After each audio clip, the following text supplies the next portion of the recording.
nhầm này nó chút tay bong ôn Sao tay bằng ổn chút tay bong ôn mà có mấy năm thì mà hả có chậm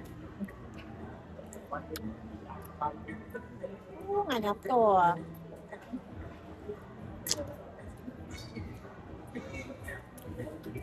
này tay bong ôn tay bằng ổn nó có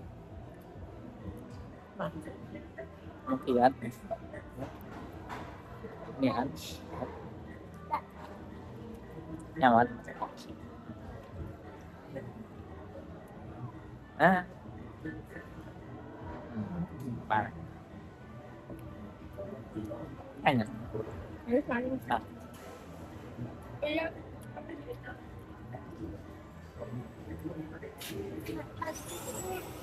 này đó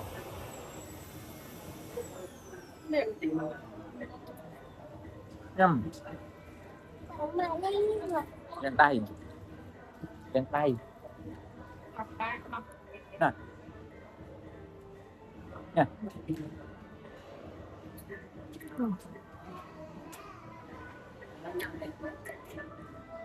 này hả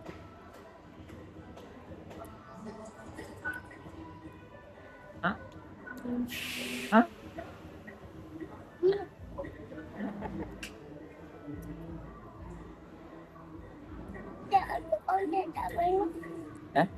anh đấy sport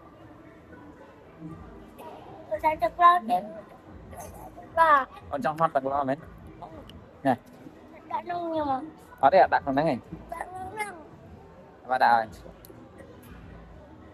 giờ sao nó còn ôn nhầm mà đi ở nhầm mà đi ở đây khoa này ai ghế vậy nào đi ở và đã ơi lại đây cái sẽ lành như thế này ngược vào thật nè đấy bây giờ là thật nè mua rồi bọn ôn nhầm ớt ôn nhầm ớt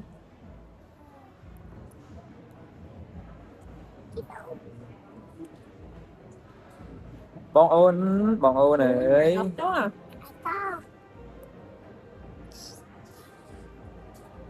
à thiên nhầm tay sẽ làm cái sai bộ cồn vâng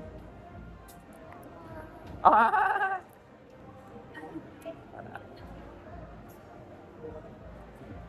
cắt cái kia vào rồi cái kia nó cắt yếu À, cắt này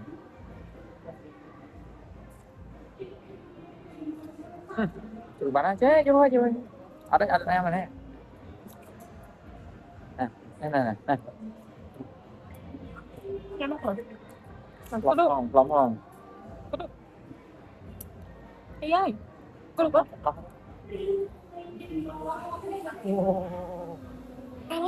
ôi nghe nhỉ mà các bạn sao ngày nhỏ cất ngày nhỏ tôi chuyện mạch này có thật mà điều bạn đã được cái gì lên kìa thì này à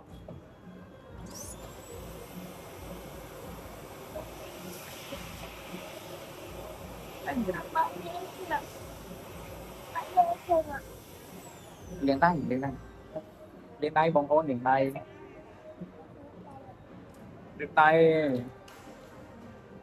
nhầm kiệt ăn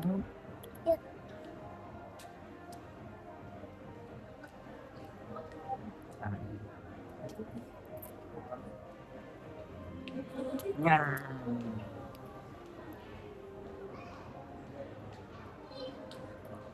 đây nhá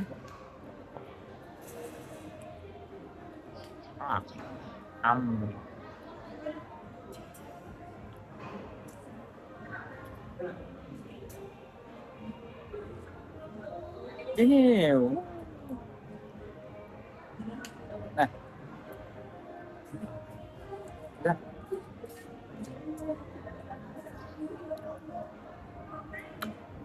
ngành ngành ngào ôi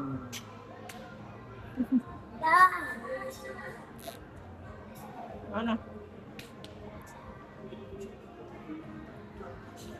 Con đi càng cười sẽ đủ mấy. Nó bạn không thật lắm à. Cười cướp. Bỏ. Thật đây mà. Thật đây kìa. này mà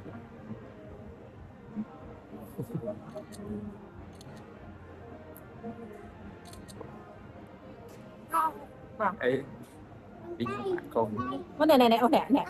Ô nè. đây đây nhắm sân nhắm hai sân cầm cái tay này đây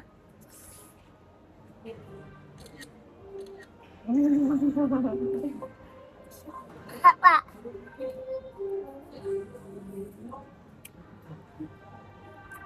lấy lên này con này ấy còn nhắm điện đó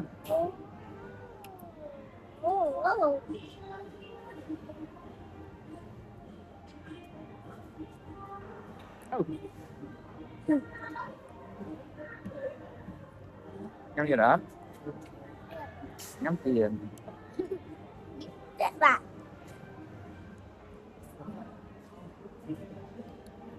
đây bằng ổn và đẹp giá chạy tiền lấy mà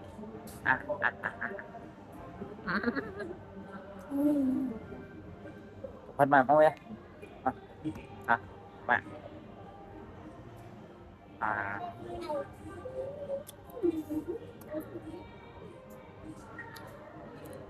con này Nhắm tiền đấy con. Mà. này thế đó muối đi vậy Tao lên cùng. đang lên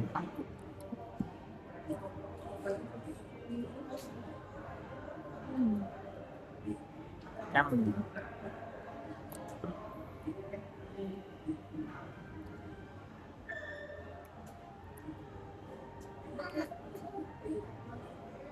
vậy nhắm tiền đó Nhằm mấy kì con. nhắm tiền Nhằm tiền. Ôn nhằm. Không phải nó chưa nhăn em hả? Không. Lê khai đây nó bị chọc nè.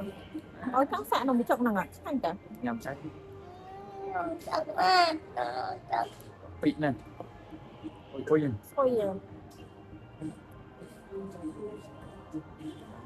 Xong rồi nữa. mẹ nhá Đấy.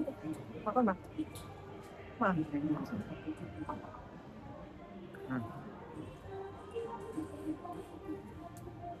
đây bên anh đi bên nó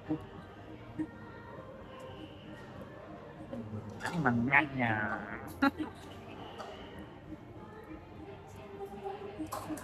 ăn nhá bông ổn đó Đặt nằm là liên tra thì. mà ama một lít chung video ôn không mà với con mua cốc không mừng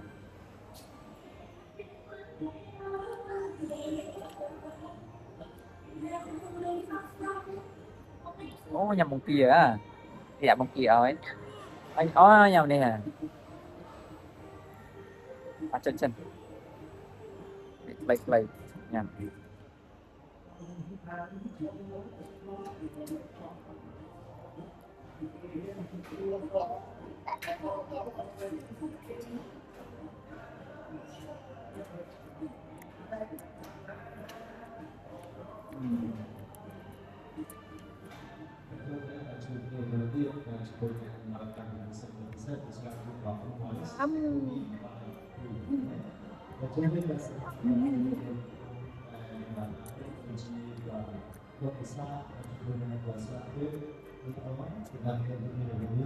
bông ớt nhâm ớt anh nhâm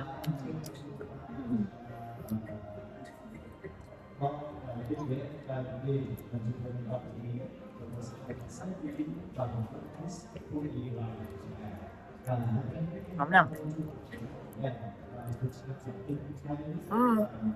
Ôi giời.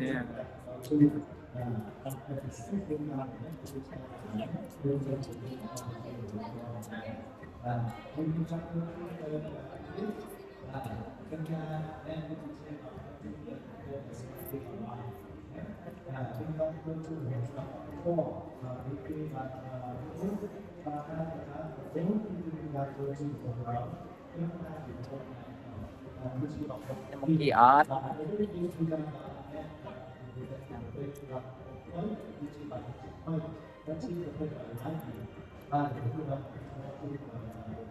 Cắt cái này.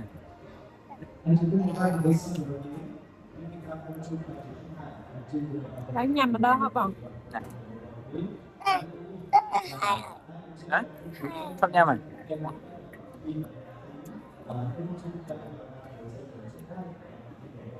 bánh À, với bánh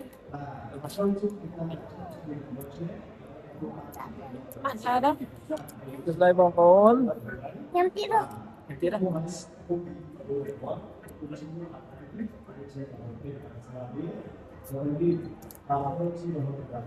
Năm.